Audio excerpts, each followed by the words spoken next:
Hi, it's Richard from Intelligent Advisor IT Consulting with the next chapter in your online training about decision services. This very short chapter is all about testing references to decision services. So specifically using the debugger and using Excel test cases in Oracle Policy Modeling. We've already seen in the previous video how easy it is to use the debugger with a decision service, but in this chapter we're simply going to make a few points about things you need to be aware of using the debugger and using Excel test cases. So that's the agenda. It's a two-step. We'll look at the key issues when working with the debugger and then working with test cases in Excel. Point number one, you don't really require any specific action on your part. However, be aware that there's a new option when you choose attribute usage on an inferred attribute. You will see that it's mapped from decision service output, and you'll see the name of the decision service reference file.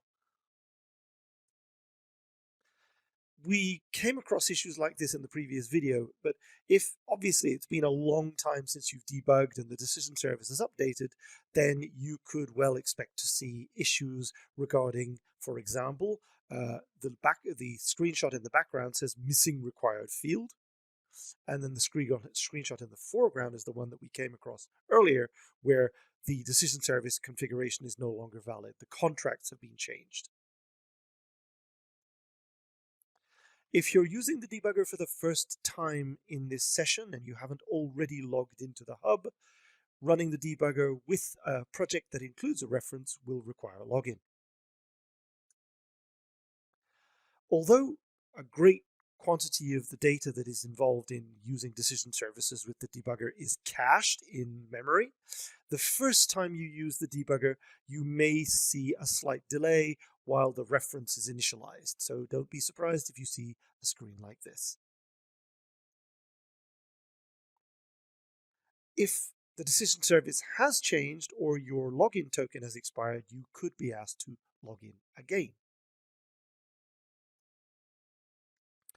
So back now to the second agenda item, Excel test cases. No specific action is required, but bear in mind that for large volumes of test cases, since an internet connection is required to interrogate the hub for the decision service definition, even though much of what you see will be cached in memory, there will be a drop in execution. There'll be a raise of the execution time. It will take longer to execute Excel test cases if each test case must refer to multiple decision services, for example.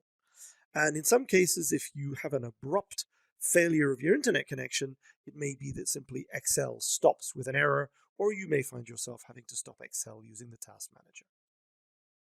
See, I told you it was a short one. We just talked about some issues that you might incur when working with the debugger or working with Excel test cases. So in this short demo, we're going to look at using the debugger of Oracle Policy Modeling and the Excel test case functionality of Oracle Policy Modeling with a project that contains at least one decision service. So I'm going to load up the Oracle Policy Modeling project, one of the two that we used earlier. So I'm going to load up that project. You may recall that this project had an input and an output entity and calculated, amongst other things, the person's age. I'm going to go ahead and click the debug button. Because this is a new session of Oracle Policy Modeling, I am required to log in and obviously to have a login which has access to the workspace where this decision service is. Once that is done, the debug session can begin. You may notice a slight delay when the debugger fires up.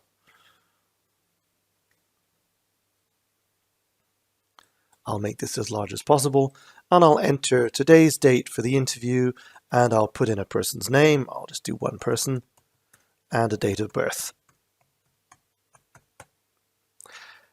You'll recall that when I click the next button, that's actually when I'm going to call the decision service, because my logic requires inputs to be able to calculate the date of birth, to be able to calculate the age of the person. You'll notice that I see the please wait while your data is being submitted before I see the output from the decision service. However, if I now go backwards and forwards, you'll notice that there is no need for that. It's cached in memory. Indeed, if I now change the date of birth, you'll see the message again, but much faster. I'm now going to export this scenario to an Excel test case.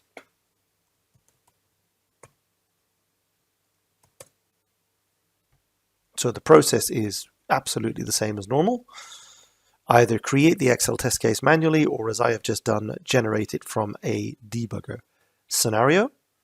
Wait a few moments and the test case will appear. So here's my test case with my output and my input.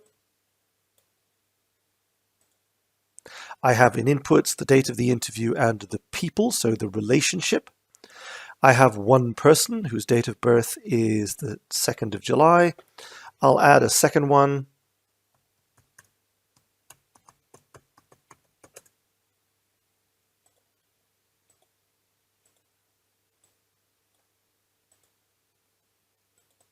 And I'll correct spelling error. And in terms of the person output, I will go to the policy modeling tab and I will add some columns so that I can visualize whether the person can buy alcohol or recreational drugs and what is their age. I will put this as actuals. And I will add another line so that I can visualize Anna as well. This time round, I will then go and add Anna to the person output, and the actual outcomes are updated. So using a test case which is a mixture of traditional attributes, input attributes and input entities, and output objects, you can see the behavior is very familiar. That's it. See you in the next chapter.